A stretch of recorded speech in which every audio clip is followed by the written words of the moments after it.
¿Qué tal? Buenas noches con todos. Les saluda Helen Fonseca, ingeniera de Seguridad y Salud en el Trabajo por la Universidad Nacional Mayor de San Marcos. Y actualmente supervisor de Seguridad y Salud Ocupacional de Arca Continental Lindley, embotelladora de Coca-Cola en nuestro país.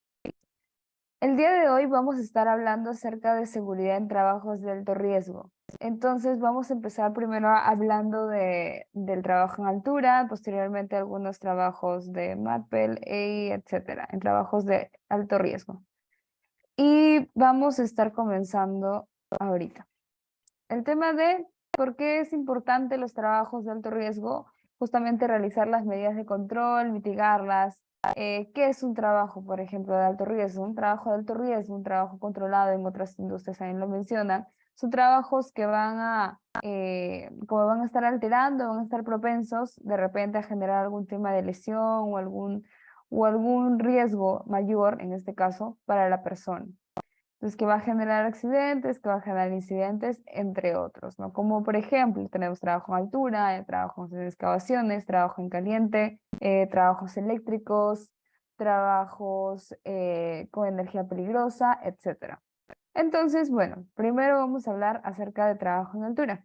La definición. ¿Qué cosa es un trabajo en altura? Ya seguro muchas veces han visto o han escuchado trabajo en altura mayor a 1.8 metros, ¿no? Entonces, exactamente la definición correcta sería, pues, es cualquier actividad o desplazamiento que realiza un trabajador mientras está expuesto a un riesgo de caída a distinto nivel. Entonces hablamos de un riesgo de caída a distinto nivel. En el riesgo de caída habían dos tipos, ¿verdad? Un riesgo de caída al mismo nivel y ahora hablamos de un riesgo de caída a distinto nivel, cuya diferencia entre la altura que se va a aproximar es igual o mayor a 1.8 metros.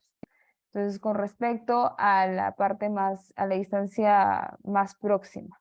Entonces, también, muy aparte del trabajo en altura que se considera desde el piso hacia la parte de la parte más próxima, sería 1.8. Aparte de ello, eso es también considerado trabajo en altura, cuando se hace trabajos a nivel del suelo, no a nivel cero. Por ejemplo, en el tema de excavaciones, etcétera, se considera ya trabajo en altura cuando es una profundidad mayor a 1.2 metros. Entonces, muy aparte de ahí, se considera trabajos en altura, en excavaciones, ¿no? Por eso que se realizan otras medidas de control, como ventilamientos, etcétera, ¿no? Se colocan escaleras también para que facilite el descenso a estas excavaciones. Entre otros controles que se colocan, como por ejemplo el tema de medidas de control o mediciones de gases, por ejemplo, una de las medidas de control, mediciones de gases, por de repente tener o presentar algún tema de productos o productos químicos que puedan estar dentro de estas excavaciones, ¿no? Por ejemplo, las pozos, entre cuando se hacen excavaciones para el nivel de desagüe, agua o algo por el estilo. Entonces se realiza no solamente este trabajo de excavación, sino también trabajo en altura y adicionalmente otras medidas de control como mediciones. Ahora, ¿cuál es la consecuencia de una caída, no? Por ejemplo, va de distinto nivel, ¿no? Por ejemplo, caídas cuando son trabajo en altura, cuando son mayor a 1.8, entonces va a generar hasta la muerte del trabajador. Entonces, por lo cual, o sea, la parte más riesgosa, en este caso la consecuencia más grave, sería la muerte de un trabajador. Por lo cual se debe de realizar controles efectivos a determinados trabajos en altura. Por ejemplo, va a ser distinto cuando hay personas de repente que trabajan de telecomunicaciones, ¿no? Cuando instalan el tema de las redes, claro, etcétera, o entre otras empresas, cuando colocan estos o implementan esos sistemas, no usan netamente el tema, usan el arnés, pero no es que se enganchen a un punto de un cable o algo por el estilo, usan medidas de retención con una escalera y se retienen con el poste, ¿no? Entonces son otras medidas que no solamente se colocan el tema de un punto de anclaje como se pueda pensar, ¿no? El trabajo en altura, normalmente cuando hablamos de trabajo en altura se piensa arnés y un punto de anclaje, pero no hay otras medidas de control como el tema de la retención que se puede ejecutar, por ejemplo, en los postes, como mencionaba, ¿no? Y otras medidas de control que se da, por ejemplo, en las instalaciones de torres eléctricos, ¿no? Que se colocan en distintas partes de las provincias, en provincias o en zonas alejadas, ¿no? Estas torres de electricidad son torres que se colocan a mayor altura y para hacer las mediciones también son otras medidas de control. Ahí no son un tema de retención, ahí son medidas ya mucho más estrictas por el nivel de riesgo que se tiene también. Entonces, pues ya. Entonces se tiene que realizar medidas de acuerdo a la actividad que voy a estar realizando. Los sistemas de detección, como había mencionado. ¿Y cuáles son las fases de una caída, no? Las fases de una caída, por ejemplo, el inicio de la caída. Al inicio de una caída accidental, pues empieza el momento en que la persona va a experimentar el tema del riesgo, ¿no? Y termina de repente de perder el equilibrio o algo por el estilo o la estabilidad. Entonces, en este periodo que la persona empieza a experimentar el tema del riesgo y pierde el tema de la estabilidad, pues esto puede durar como hasta 3 décimas de segundos. Y en estas 3 décimas ya se habría caído como unos 45 centímetros. O sea, es demasiado rápido y aparte, durante también aplica el tema de la gravedad, ¿verdad? El tema de la aceleración con la que también la persona se cae, adicionalmente la aceleración de la gravedad. Entonces, por ejemplo, tenemos el tema de la caída libre, ¿no? El tema de la caída libre aplica para todos, efectivamente. Entonces, durante esta etapa, pues el trabajador, cuando si por ejemplo cae 1,32 metros, es decir, solamente habría caído en unos segundos nada más, 1,8 metros, ¿no? Eso también considerando y se hace una evaluación de acuerdo a qué distancia también está la persona, a qué también, hay varios factores ahí para determinar cuánto ha podido de repente caerse la persona, ¿no? De acuerdo también a qué punto de anclaje estaría anclada el trabajador, si el punto de anclaje está a nivel suelo, si está a la mitad y si está encima del trabajador, ¿no? De acuerdo a esos puntos de anclaje también se determinan diferentes factores. También se ameritan, también aparte del arnés, se colocan si qué bloque va a estar ejecutando el trabajador, ¿no? Si es un bloque retráctil, si es un absorbedor de impacto, si aplica, no aplica, es bastante importante poder definir cuál es la altura a la que voy a estar expuesto. Y el tema de la desaceleración. Entonces, por ejemplo, esta energía, bueno, tiene que ser disipada, ya sea, por ejemplo, como lo que mencionaba, ya sea por un bloque, ya sea por un absorbedor. Por ejemplo, para un absorbedor de impacto se utiliza netamente cuando son, por ejemplo, alturas mayor a 5,1, ¿no? Y si son menor a esas alturas, se recomienda usar un tema de bloque retráctil. ¿Por qué? Porque justamente si yo tengo alturas que son menores a 5,1 y uso un absorbedor de impacto, el absorbedor de impacto no es como que la persona cae y se retiene, no. El absorbedor de impacto hace una elongación de esta cuerda, ¿no? O de este absorbedor en este caso. Entonces, por lo cual va a esperar 5,1 y va a caer, si es que es menor, la persona igual va a caer en el suelo. Entonces, no le va a servir mucho ese control. Entonces, la persona sigue igual cayéndose en el suelo. Entonces, por lo cual ahí se recomienda usar un tema de bloque retráctil, ¿no? Porque al momento que la persona pueda caer, este bloque retráctil va a hacer la retención y la persona va a quedar suspendida. Entonces, pues, sobre 12.000 newtons o similar a 1.224 kilogramos se producen ya lesiones significativas. Entonces hay un límite de fuerza transmitido del cuerpo y por lo cual hay un absorbedor de energía, ¿no? Este va a demorar entre 50 milisegundos en comenzar a disipar esta energía, limitando esta a 400 newtons, ¿no? Entonces ahí más o menos se explica cómo puede generar a partir de qué fuerza, ¿no? Qué nivel de newtons o fuerza va a generar ya lesiones significativas y cuándo se va a disipar el tema de la energía, ¿no? En 50 milisegundos ya se puede comenzar a disipar el tema de la energía. También importante acerca de estos cálculos, de definir dónde te vas a estar anclando, ¿no? Cuánto me debe soportar este punto de anclaje, ¿no? 5.000 libras fuerza. Entonces, relacionando la kilogramos, ¿cuánto resultaría? Entonces, es importante saber por qué, a cuántos newtons o cuántas fuerzas va a generar lesiones significativas. Y en el tema del rebote, ¿verdad? Porque cuando cae una persona o cuando cae un trabajador, ok, está cayéndose, está durante, se cae, más en el tema de la aceleración, llega al punto de la desaceleración, ya no cae, o sea, se baja ahí, baja y sube, ¿verdad? Y hay un tema de rebote, no baja y sube. Por eso el absorbedor o el bloque retráctil también importante ahí. Hay un estiramiento del material, hay una deformación de líneas de vida, fabricada en nylon, por ejemplo, y el sistema de amortiguación ayuda en gran parte en el tema del rebote, ¿no? Los absorbedores de impacto o el bloque retráctil que hace el tema de la retención.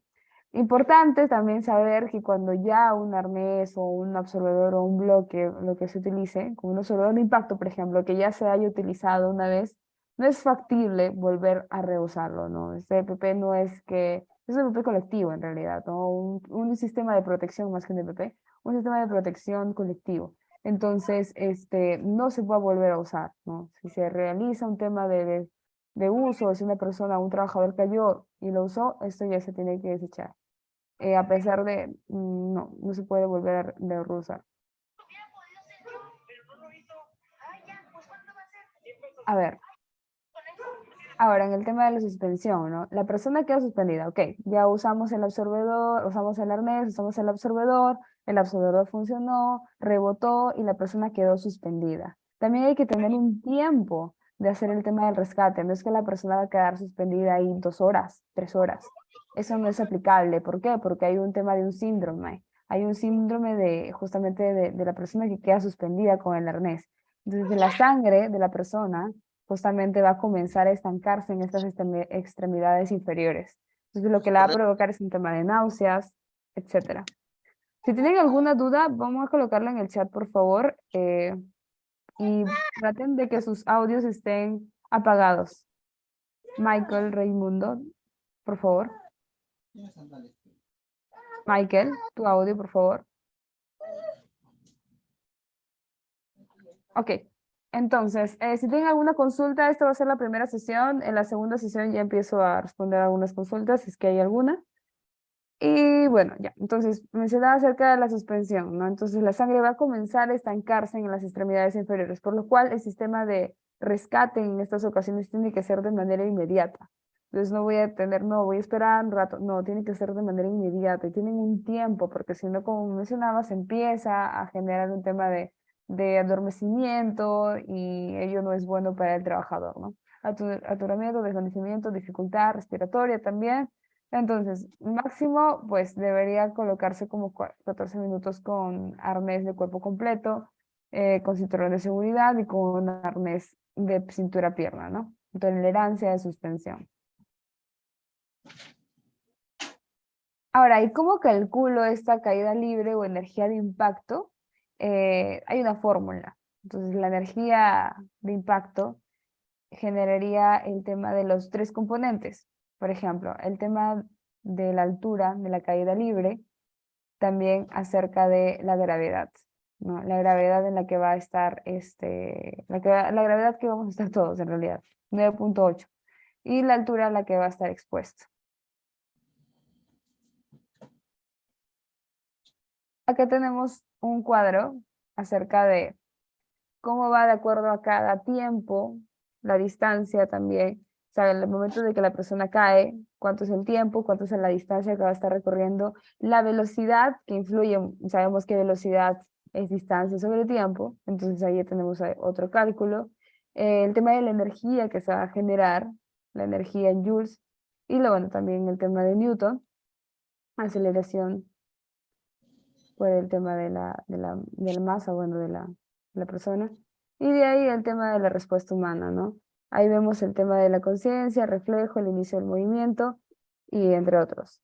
Y a partir de cuántas velocidad va a operar la línea retráctil, entonces ahí es a 1.4 metros sobre segundos. ¿Y cuánto es la fuerza del límite humano seguro, en la que va a estar seguro la persona? Va a ser 800 newtons. Entonces, aquí tenemos un tema de un cuadro.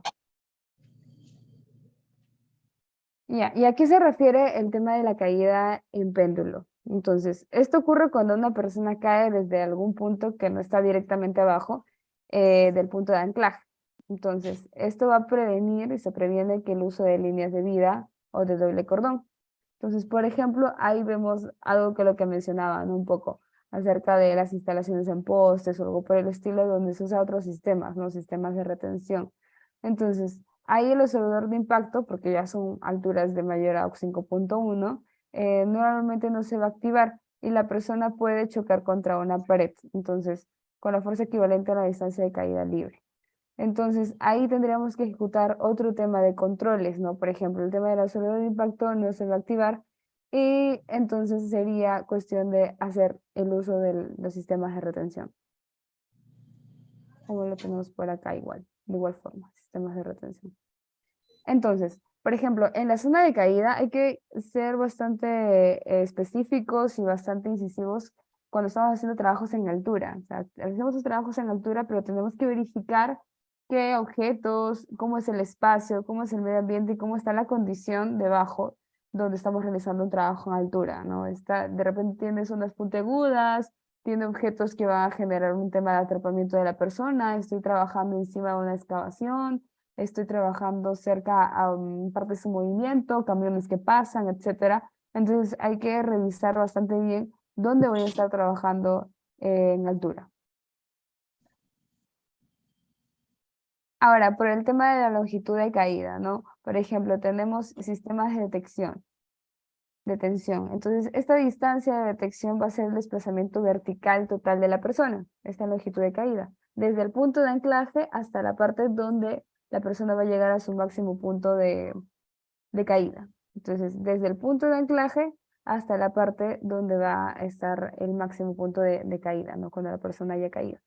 Entonces, pues, se debe de tener una caída, incluyendo la longitud de los sistemas de sujeción, las distancias de la activación de los sistemas y las deformaciones, ¿no? Considerando, por ejemplo, en este caso, em, el absorbedor de impacto también, ¿no? ¿Cuánto es la distancia de lo que se va a elongar en este caso, este absorbedor de impacto? Y al final, ¿cuánto? Al final ahí resultamos cuánto va a ser la longitud de caída total.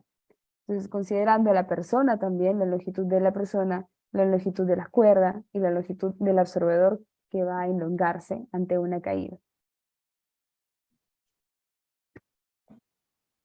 Y como nos damos cuenta en la imagen, pues hay un factor o hay una distancia también segura, ¿no? Por ejemplo, en la imagen podemos observar que la persona se ancló, sufrió el tema de la caída, el absorbedor se elongó, pero en ningún momento la persona cayó al suelo, ¿no? Eso es lo que se trata de realizar. Entonces, que el absorbedor también incluya o haga un tema de prevención para que la persona no caiga, netamente o impacte al suelo, ¿no?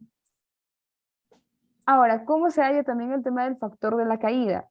Entonces, el factor de la caída va a ser, por ejemplo, el tema de la altura de caída sobre la longitud de cuerda. Entonces, por ejemplo, ahí tenemos H sobre I, donde H va a ser la altura de la caída, y I va a ser la longitud de la cuerda. Algo importante ahí que se toma valores de 0 y 2, y se calcula pues dividiendo estos dos factores. Ahora, en la imagen también podemos observar ahí dónde se anclan, ¿no? Por ejemplo, en el factor, en la primera imagen de la persona que está a la izquierda, vemos que la cuerda, o bueno, el punto de anclaje está encima de la persona, ¿verdad? Entonces, por lo cual, si es que él sufre un tema de caída o algo por el estilo cuando está encima, aquí lo vamos a ver un poquito más a detalle. Por ejemplo, aquí. En el factor 0. Vamos a ir de 0 a 2, ¿ya? ¿Ok? En el factor 0 es cuando el punto de anclaje está encima del trabajador. Esto va a permitir, esto es bastante bueno en realidad, ¿por qué? Porque permite que la altura de la caída sea igual a la longitud de cuerda. Entonces, si el punto de anclaje es mayor al trabajador o a la persona, cuando la persona caiga, esto va a ayudar bastante a que la distancia de la persona a la zona de caída sea mayor. Entonces, va a ser un tema, va a ser un tema de distancia óptimo, o sea, debería ser de este factor. Pero no se da en todos los casos, o sea, a veces no aplica el tema del factor 0. Pero bueno, esto permite de que sea igual a la longitud de cuerda, el tema de la caída, o sea, que no se caiga más de altura. Entonces, ¿cuál es el factor 1? El factor 1 es cuando la persona, el punto de anclaje, está a la misma altura del trabajador. Esto ya va a ser dos distancias. ¿Cuál va a ser la distancia de caída? No solamente va a ser la distancia de la cuerda, sino también va a ser la distancia de la cuerda más el tema de la persona, ¿verdad? Y ahí pues se recomienda el tema del absorbedor de impacto o de energía. En el tema del factor 0, en el factor 2 es cuando el punto de anclaje ya no está a la misma altura, ni siquiera está encima. En el factor 2 es cuando este punto de anclaje va a estar a la altura del pie del trabajador. Esto quiere decir que justamente el tema de la altura va a ser mucho mayor. Entonces, por lo cual es el doble de la longitud de cuerda por el momento que la persona va a caer. Entonces, es una distancia mayor en la que recién se va a detener. Entonces, esta situación pues se va a dar cuando el anclaje está por debajo y eh, también hay que asegurarnos que inicialmente, bueno, inicialmente va a estar debajo o si no haya rebasado durante la progresión. Entonces, ese es el factor 2. También es necesario el uso de absorbedor de impacto de energía. ¿Por qué? Porque las distancias ya son mayores en este caso, ¿no? Tanto en el factor 2 como en el factor 1, las distancias son mayores. La distancia 2 vemos que es el doble de la cuerda, la distancia que se va a tener que generar el tema de la caída. En el factor 1 vemos la distancia de la cuerda más el tema de la persona también. Y en el factor 0 es solamente la distancia que es de una cuerda. Entonces, por ejemplo, ahí vemos factor 0, donde está el punto de anclaje encima. Vemos el factor 1, donde está el anclaje a la altura del trabajador. Y el factor 2, donde está a la altura del pie del trabajador. En el factor 2 y en el factor 1, lo recomendable es usar un absorbedor de impacto o absorbedor de energía. Y en el factor 0, pues puedes usar también un bloque retráctil.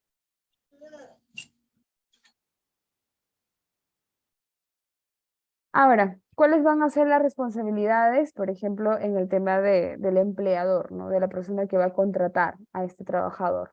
Entonces, ellos, o sea, como bien hablamos en el tema de la ley de seguridad y salud en el trabajo, va muy alineado a esta parte, ¿no? Tanto las obligaciones, las responsabilidades, etcétera.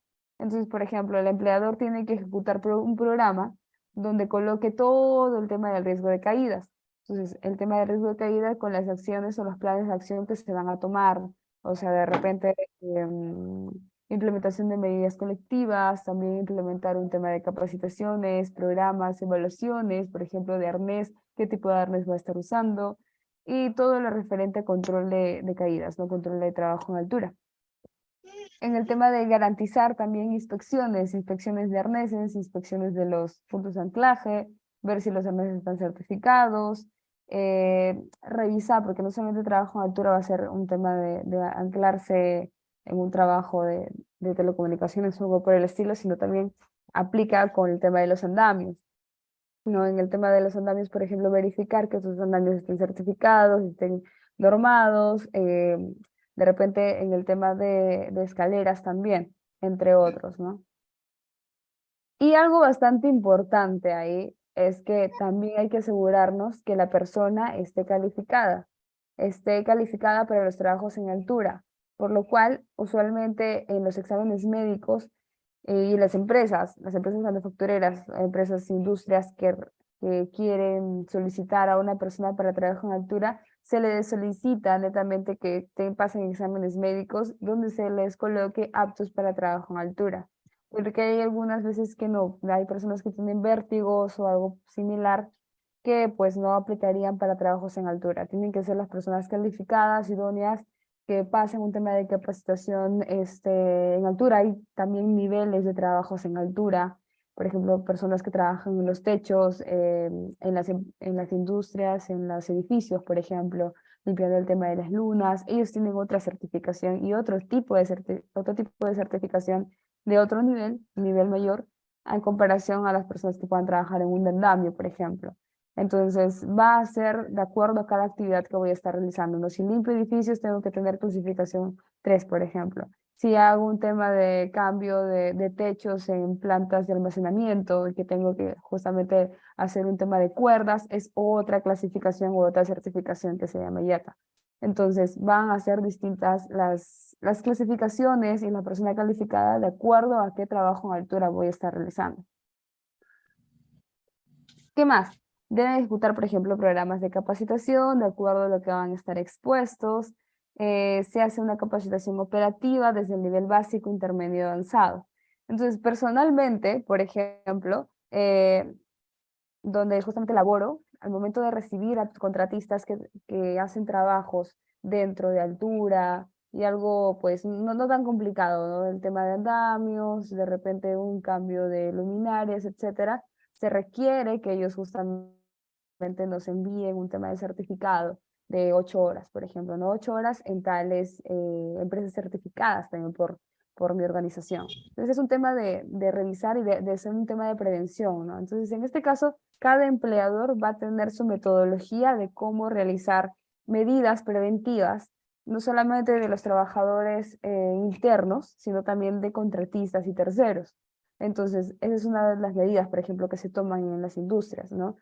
Verificar el tema de los certificados de contratistas en tales empresas certificadas. Se pide el tema del certificado del arnés, el checklist del arnés, que sus exámenes médicos estén en apto de trabajo en altura. Y muy aparte, también nos aseguramos dentro de nuestras instalaciones que el trabajador que va a realizar trabajos en altura, pues pase por el médico ocupacional de la empresa para que se le haga un tema de mediciones tensiómetros, el tema de las pulsaciones, etcétera, ¿no? Para que asegurarnos que los trabajadores estén en buenas condiciones. Entonces, todo eso son las obligaciones del empleador, ¿no? Generar medidas correctas para las personas, tanto internas como terceras, que van a realizar trabajos en altura, dentro de sus instalaciones. Controla los trabajos, asegura que el personal bajo su responsabilidad sea entrenado, una de las medidas que mencionaba, ¿no? ¿Cómo nos aseguramos esto? Mediante capacitaciones, certificados, validados, ¿no? Que estén pues vigentes, ¿no? No van a estar mencionando o entregando certificados pues del año 2019, ¿no? Ahí no tendría validez, a no ser que su certificado también mencione que la vigencia sea hasta ese año, ¿verdad? Entonces, pues realizar al menos una observación al día, usualmente, particularmente como supervisora de seguridad, pues se pide el tema de las inspecciones diarias, ¿no? Cuando hacen trabajos en altura, ok, hay que revisar el tema del arnés, el tema del arnés también bastante importante, el estado en el que van a estar estos arneses, los puntos de anclaje, si cumplen con las 5.000 libras fuerza, etcétera. También por el tema de las obligaciones de los trabajadores, en ese momento veíamos las obligaciones del empleador, entonces el tema de los trabajadores, ahora cómo va, ¿no? Los trabajadores que van a realizar estos trabajos en altura, ¿no? Ellos tienen que asistir a las capacitaciones, tienen que entrenarse y reentrenarse de acuerdo a las disposiciones del empleador, si la persona va a pasar nivel 1, si la persona va a pasar nivel 2, 3, etcétera. Cumplir con todas las políticas y procedimientos diseñados a lo que establece el empleador. Por ejemplo, si yo soy empresa contratista y quiero entrar a una minera, voy a justamente alinearme tanto a las políticas de mi empresa como a las políticas de la unidad minera. Entonces tengo que leer también los procedimientos diseñados, qué es lo que requieren, etcétera. Mantener a su empleador al tanto a cualquier condición de salud que los imposibilite para desarrollar su tarea antes de iniciada. ¿Qué más? Utilizar medidas de seguridad contra caídas, lo suficientemente o lo que se brinda netamente el empleador también, los que establecen de manera segura, reportar de inmediato al supervisor o al personal encargado ante cualquier daño de EPPs, ¿no? O sea, también no solamente el supervisor de seguridad va a estar checando, es una de las funciones también, ¿no? O el prevencionista de riesgos que trabaja en la empresa tercera va a estar revisando diariamente el tema de los EPPs, pero el trabajador también tiene la obligación de reportar este tema de los equipos de protección dañados, ¿no? Entonces, es más que todo por la misma seguridad del trabajador. Entonces, tiene una de esas obligaciones. Apoyar en el proceso de elaboración de procedimientos de trabajo. Hay que recordar que esos procedimientos también tienen que ser realizados por los trabajadores. ¿Por qué? Porque al final son ellos los que realizan estos trabajos. Ahora, un programa de... A ver un momento.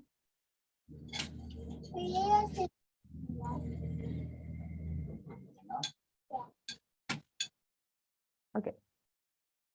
Ya.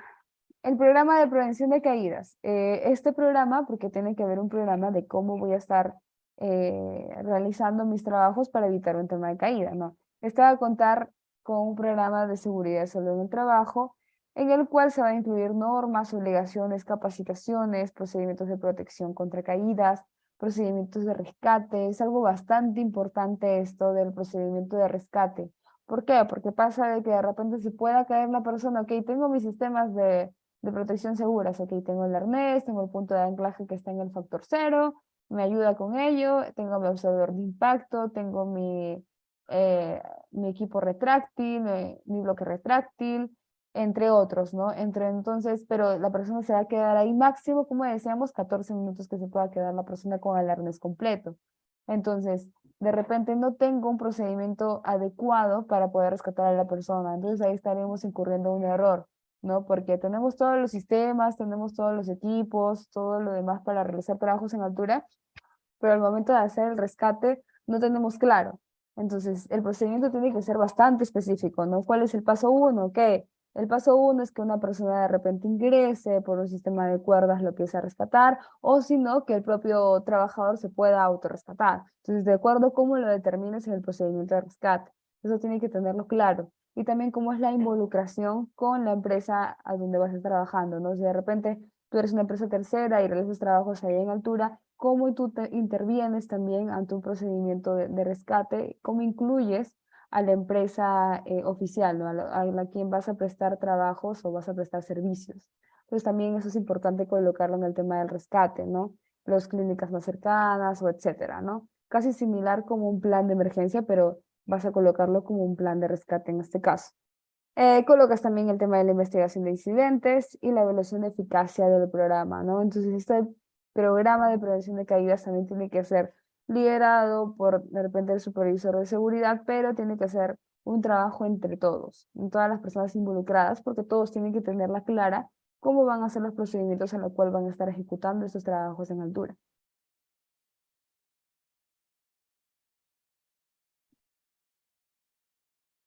Ok, en el tema del arnés, ¿qué cosa es el arnés? El arnés es un elemento principal de todo sistema de restricción, de movimiento, de detección de caídas, ¿no?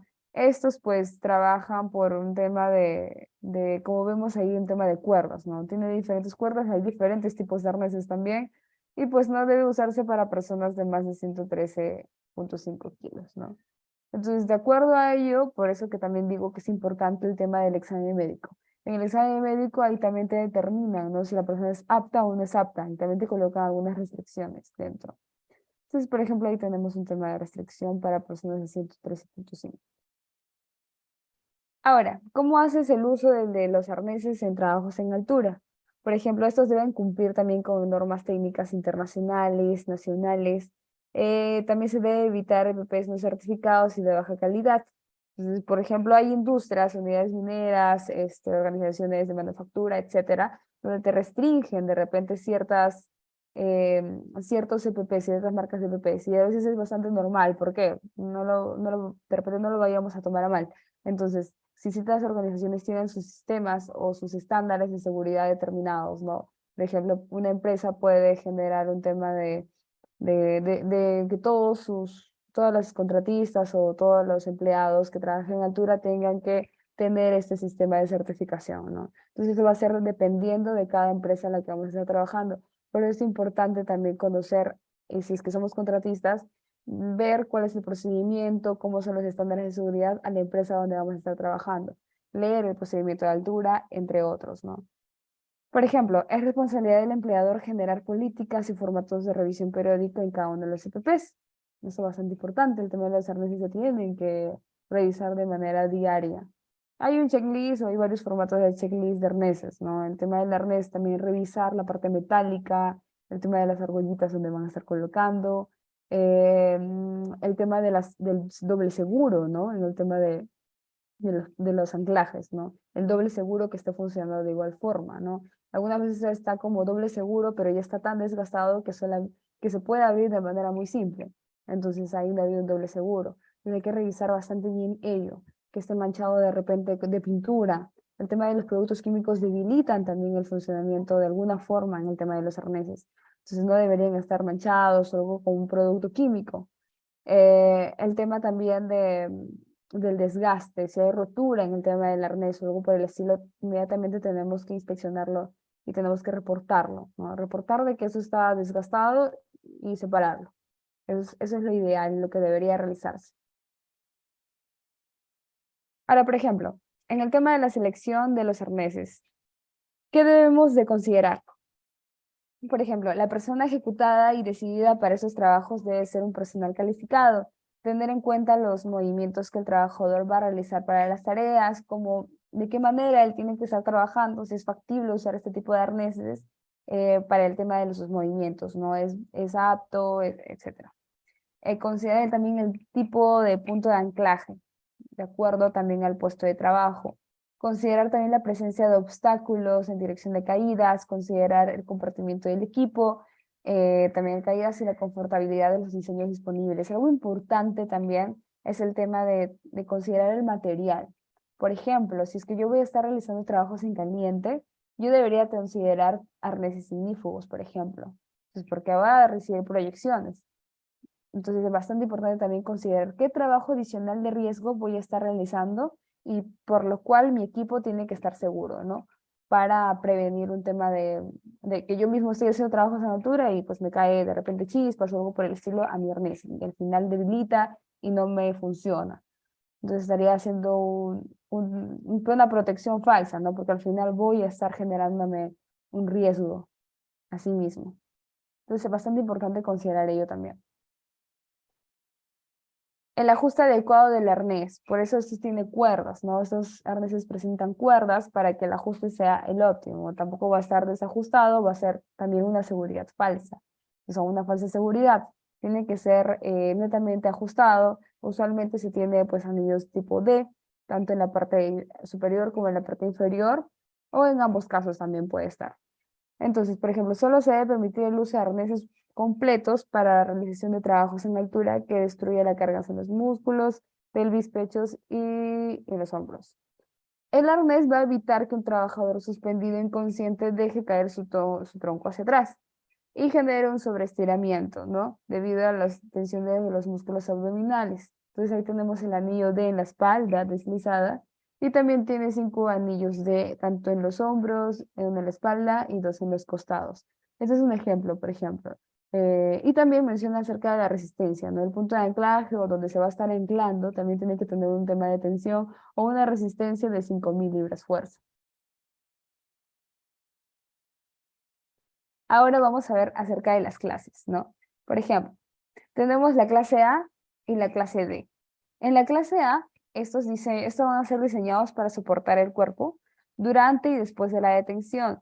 Debe tener también incorporado un elemento de fijación para detección de caídas, un tema de fijación. Entonces, algo similar cuando hacen trabajos, por ejemplo, cuando hacen trabajos también cuando colocan los de telecomunicaciones, etcétera, los sistemas de detección de caídas, de modo que este se sitúe entre la espalda del operario y entre los omóplatos también. Arnés clase AD. Entonces, estos tienen que cumplir con requisitos también similares a los de la clase A, pero se van a incorporar elementos de fijación adicionales. Si acá colocábamos elementos de fijación en la clase A, por ejemplo, que se situaban en la espalda y en la parte del omóplato, en la clase AD permite también conectarse con un sistema de ascenso o descenso controlado. Entonces permite al operario adoptar una posición sentada cuando se encuentra en suspensión y hasta se puede, por ejemplo, autorrescatar. Entonces en el tema de la clase AD ya se coloca que el operario pueda sentarse o pueda generar un tema de ascenso o descenso. Y en la clase A, pues netamente es como unos implementos básicos, pero adicional tiene un sistema de sujeción entre la espalda y el tema del omóplato. Entonces ahí hay un poco de diferencias, ¿no? La clase AD es un poco más, incluye más elementos que la clase A, pero la clase A es la básica.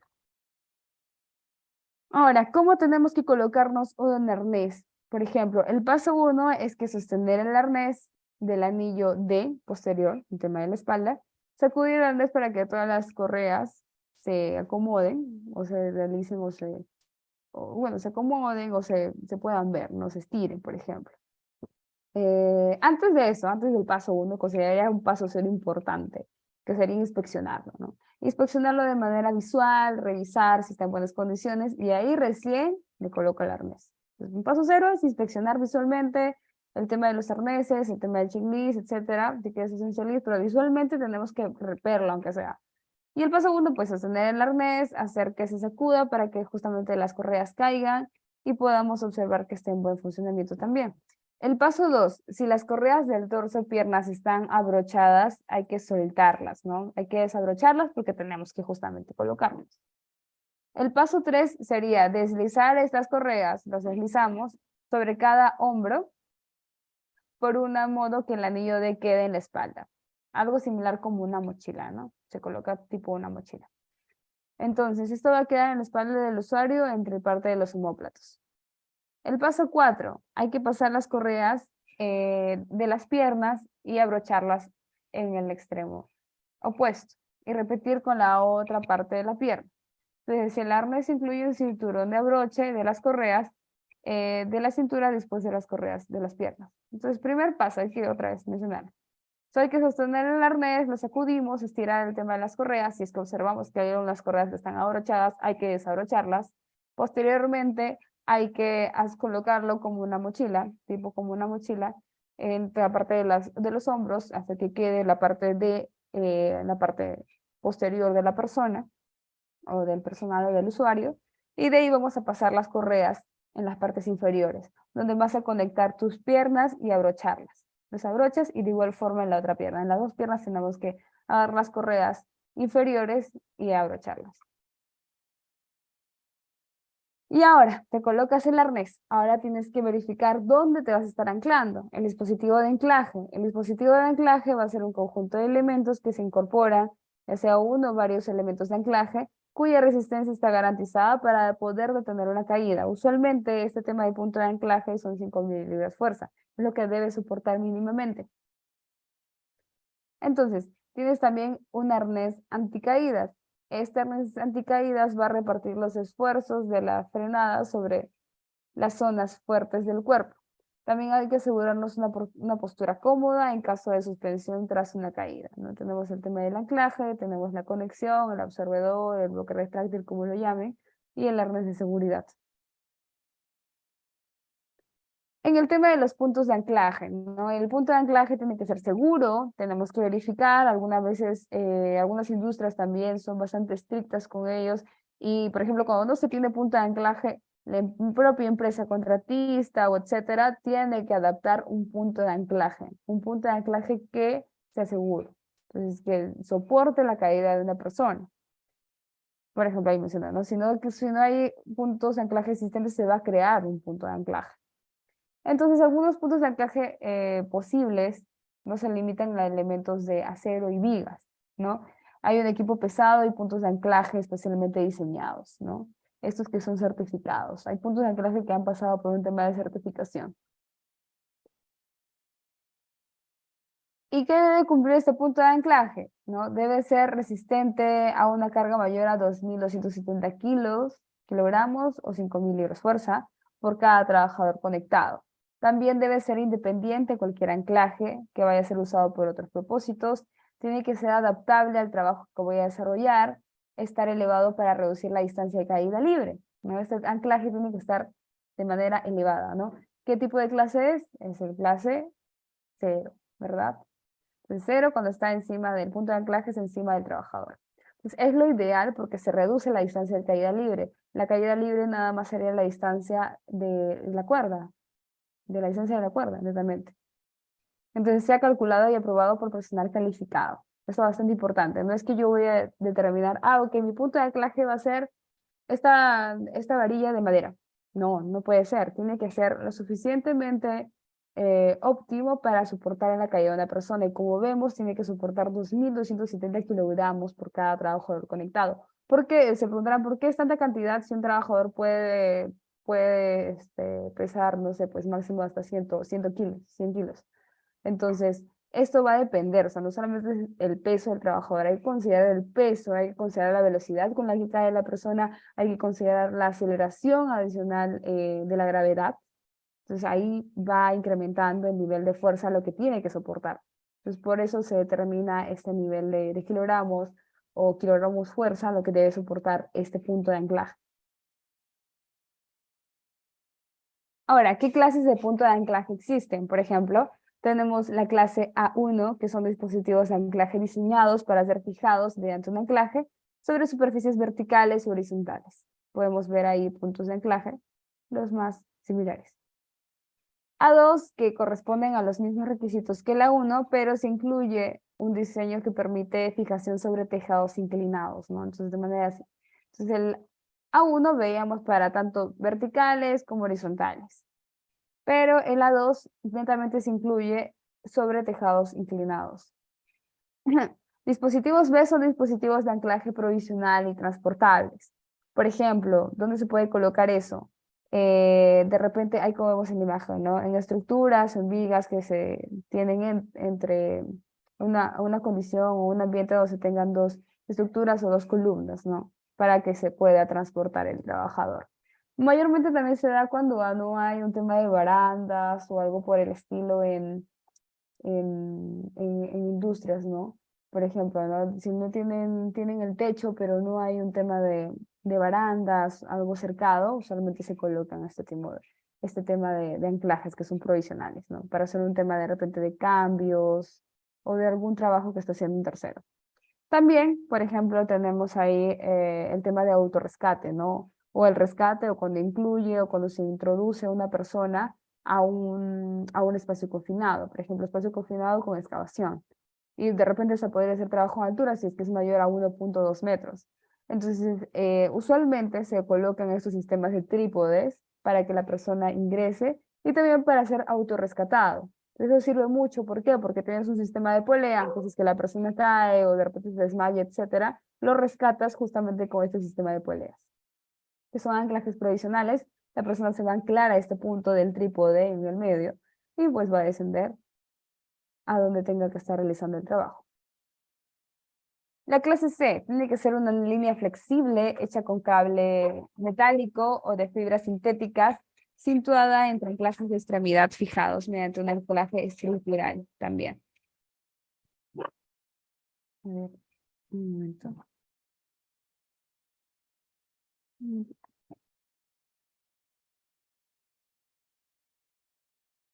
Ok.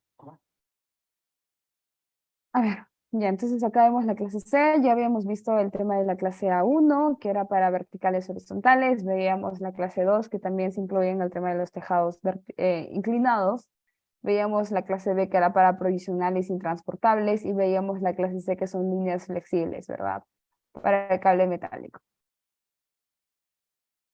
En la clase D, pues se trata de hacer también una línea rígida hecha con un red metálico por la que se desliza un carro, ¿no? Similar a cómo se desliza un carro. Entonces ahí el punto de anclaje, como observamos también, es de manera como que un factor cero, ¿no? El punto de anclaje donde se va a estar anclando, valga la redundancia, del trabajador, va a ser encima del trabajador.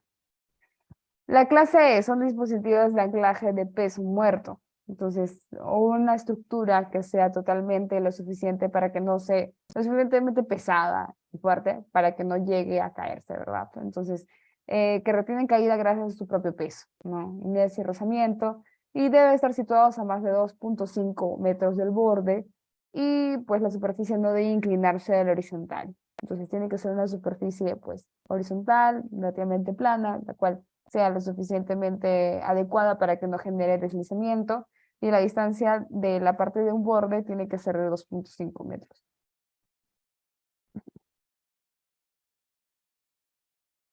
Acerca de las líneas de vida, por ejemplo, en este caso podemos observar a personas en el techo. Esas líneas de vida son un conjunto de elementos que permiten el amarre de los ganchos y genera un tema de mayor transporte, por ejemplo. En el tema de los techos se colocan estos puntos de línea vida, ¿para qué? Para que genere el tema del transporte de la persona en el techo, ¿no? Que no esté, pues, a cada rato colocándose como punto de anclaje, se ancla del uno, de ahí se ancla del otro. Genera una mayor facilidad en este caso. Entonces se colocan como tipo grapas. Estas grapas tienen que ser una distancia de 10 centímetros, la cantidad mínima de grapas tiene que ser de 3 unidades, la distancia del cable suelto debe ser superior a 5 veces el diámetro del cable, este tiene que ser tensado, exactamente, importantísimo ello, o sea, tienes que colocar el tema de las líneas de vida, pero estas líneas de vida tienen que ser tensadas, porque ¿de qué va a valer colocar estos puntos de líneas de anclaje si van a estar de repente bordeando o algo por el estilo? No me permite un tema de seguridad especial, o sea, va a generar un tema de repente como un tema de rebote o un tema de péndulo, entonces eso es lo que no se quiere, tiene que ser tensado. Las tuercas de las grapas deben estar hacia el lado más largo del cable también. Y estas de igual forma deben ser certificadas, no es que yo voy a colocar líneas de vida porque quiera colocar grapas, ¿no? Tiene que ser un procedimiento adecuado y también tiene que ser certificado.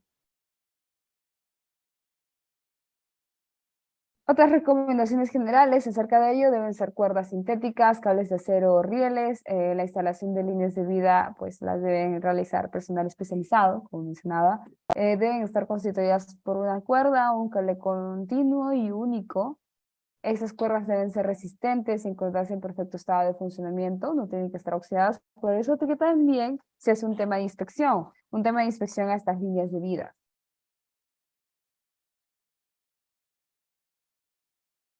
Ok.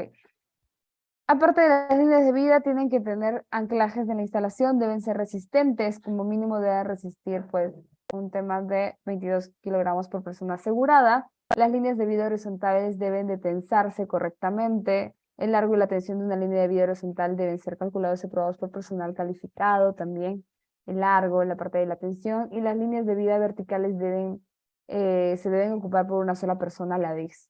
Entonces es que voy a tener 3 personas aseguradas en esta línea de vida. Tienen que ser, tienen que soportar pues un tema de una solamente persona. De acuerdo también a la certificación a la que vas a tener, ¿no? Ahora, el punto de anclaje que restringe el tema del movimiento. Hay puntos de anclaje que se tienen como objetivo mantener al trabajador alejado del riesgo, por lo cual se va a restringir el movimiento del trabajador y lo coloca en una zona segura. Por ejemplo, acá tenemos los tipos de línea de vida. Tenemos un tipo de línea de vida, anclaje estructural, como una viga. Usualmente eso también pasa en el tema de las industrias manufactureras, ¿no? No hay un tema de un punto de anclaje como tal, donde se ha diseñado o se ha verificado, pero se utiliza el tema de las vigas, ¿no? Las vigas, pero si se dan cuenta, las vigas no hay como una parte de un ganchito donde la persona se pueda conectar, por lo cual se adapta un conector de anclaje, ¿no? Bueno, se adapta no, sino que existe el elemento de conector de anclaje. O sea, tanto se da el punto de anclaje a donde vas a conectarte, pero este no tiene la adaptabilidad de colocar un gancho, sino por lo cual vas a estar conectando justamente con un elemento adicional, que sería el conector de anclaje, el cual te va a permitir colocarte en esta vía. También se coloca el estrobo, bueno, o el amortiguador, el observador de impacto, por ejemplo, amortiguador o observador de impacto, y también se coloca el arnés completo. Otro tipo de línea de vida, ¿no? Como veíamos, el tema de línea horizontal, para que se deslice la persona. Se coloca el deslizador horizontal y la línea de vida horizontal.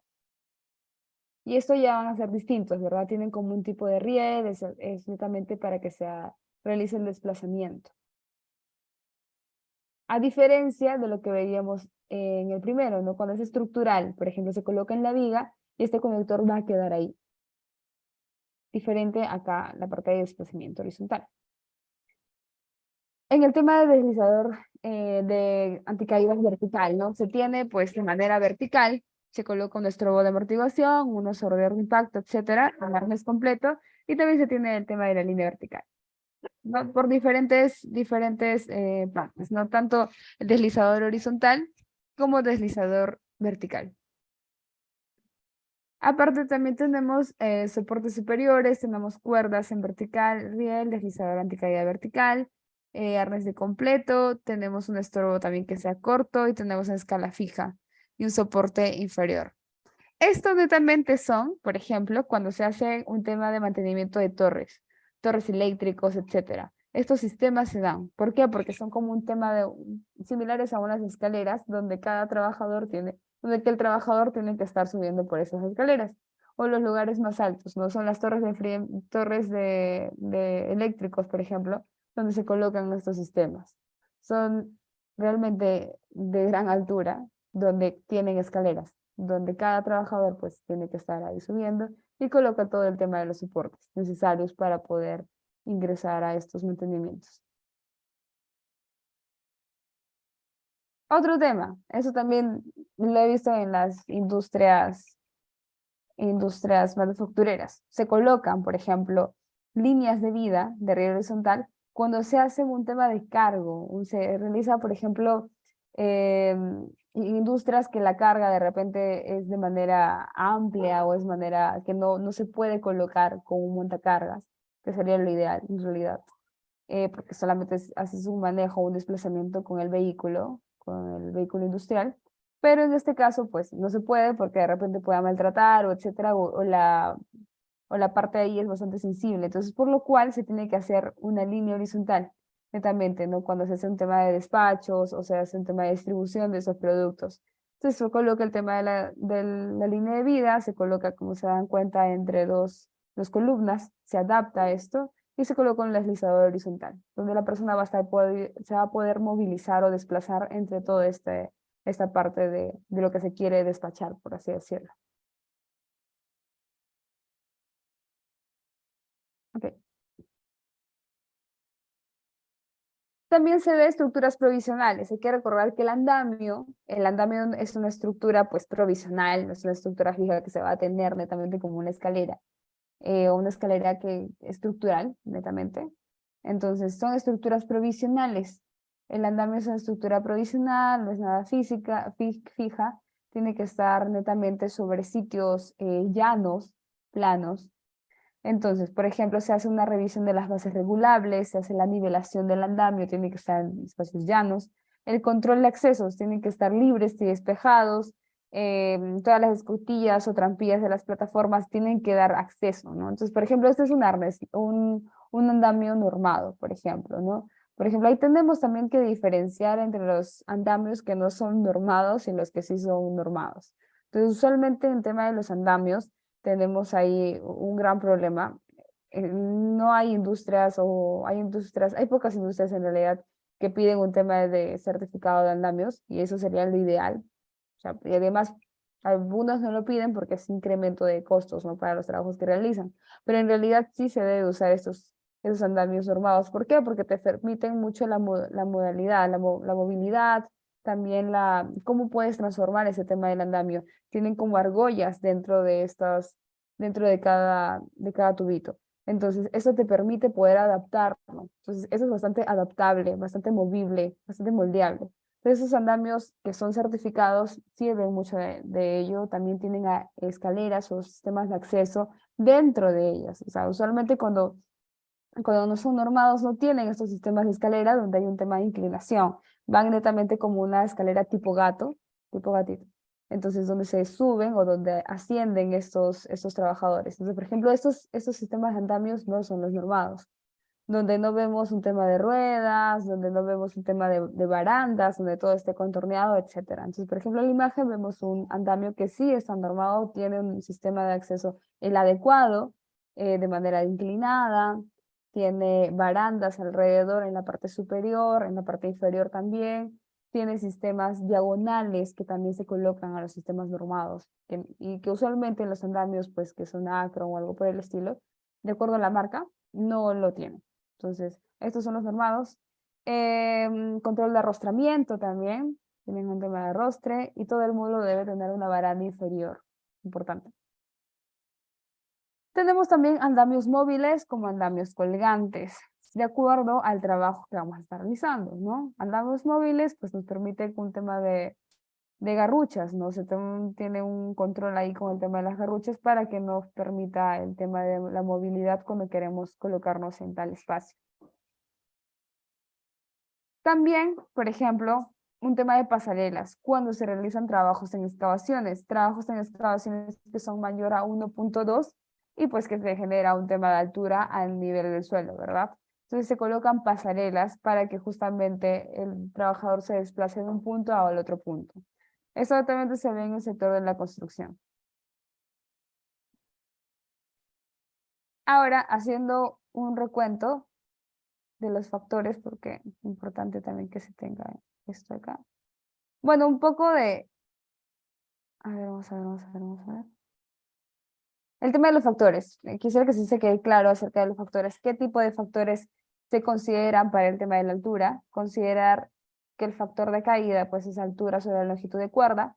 Y vamos a ver desde el factor 0, el cual es el óptimo porque te permite un tema de caída, pues, un tema de altura de caída o la distancia de caída que es menor solamente a la longitud de la cuerda.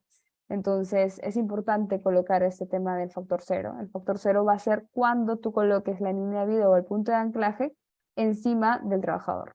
Entonces, por lo cual, al momento que la persona caiga, solamente va a ser la distancia de la cuerda.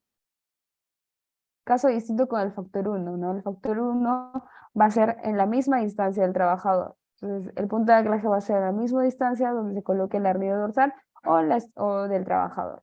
Entonces, esto va a ser la distancia de la caída, también adicionalmente con la cuerda. Entonces, ahí se recomienda usar el tema de observador contra impacto, o observador de energía, o como lo suelen llamar. El factor 2 ya se coloca el punto de anclaje a nivel del suelo, a nivel del pie del trabajador. Entonces, por lo cual el nivel o la distancia de altura o la distancia de caída va a ser el doble de la longitud de cuerda. Por lo cual ahí la distancia es mayor, a lo cual el personal debe ser expuesto con la caída. Entonces hay que considerar bastante bien estos factores, factor 2, factor 1 y factor 0. Otras cosas importantes también acerca de la clasificación. Por ejemplo, la clasificación de arneses, ¿no? Clasificación A, haciendo un recuento, ¿no? El tema de la clasificación A tiene elementos de fijación para detección, pero además se coloca sistemas de fijación en la espalda del operario y en los omóplatos, algo básico. Y en la clase AD ya se genera un tema de elementos adicionales, donde hay sistemas de ascenso-descenso y permite también al operario generar una posición disentada, ¿no? Una posición sentada. También acordarnos que hay el síndrome del arnés, ¿no? El síndrome de la persona suspendida o síndrome de la persona caída. Por lo cual, si una persona se cae y justamente tiene los sistemas de detección, etcétera, el arnés, anclado todo lo demás, el tiempo de rescate con un arnés completo tiene que ser máximo de 14 minutos. Entonces, por lo cual va a haber un entumecimiento. Si pasamos de 14 minutos, la persona se va a ir toda la sangre en la parte inferior de sus piernas, lo cual le va a generar un tema de entumecimiento, de adormecimiento, un tema de repente de dolor, etcétera. Antes de pasar a la sesión 2, también quería mencionarles algo importante, no mencioné en la presentación, pero también consideraríamos, por ejemplo, en el tema de observador de impacto para alturas mayor a 5.1, ¿verdad? Y cuando es menor, se hace un tema de bloque retráctil. Entonces, por ejemplo, en el bloque retráctil también hay dos tipos. Netamente, si uno son acerados y los cuales no son acerados. Entonces, va a ser determinando a qué trabajos voy a realizar. Por ejemplo, el tema del absorbedor de impacto es netamente como un tejido. Entonces, en el bloque retráctil también hay dos tipos, tanto que es tejido y el otro que es acerado, pero depende de la actividad que yo voy a estar realizando. Si yo voy a estar realizando de repente un tema de cortes o un tema de algo que me genere un tema de que se pueda cortar el equipo, o en este caso el bloque retráctil, voy a estar usando el bloque retráctil acerado. Entonces va a depender mucho de la actividad que yo voy a estar realizando. Entonces, bloque retráctil hay dos tipos, tanto en la parte de tejido y en la parte que es acerada. Y hay determinadas marcas. Por ejemplo, en el tema del acerado está el bloque retráctil Nanolog E. Y cuando no son acerados y son tejidos, es el Nanolog nada más. Pero hay diferentes marcas de bloque retráctil. Pero hay que considerar eso también.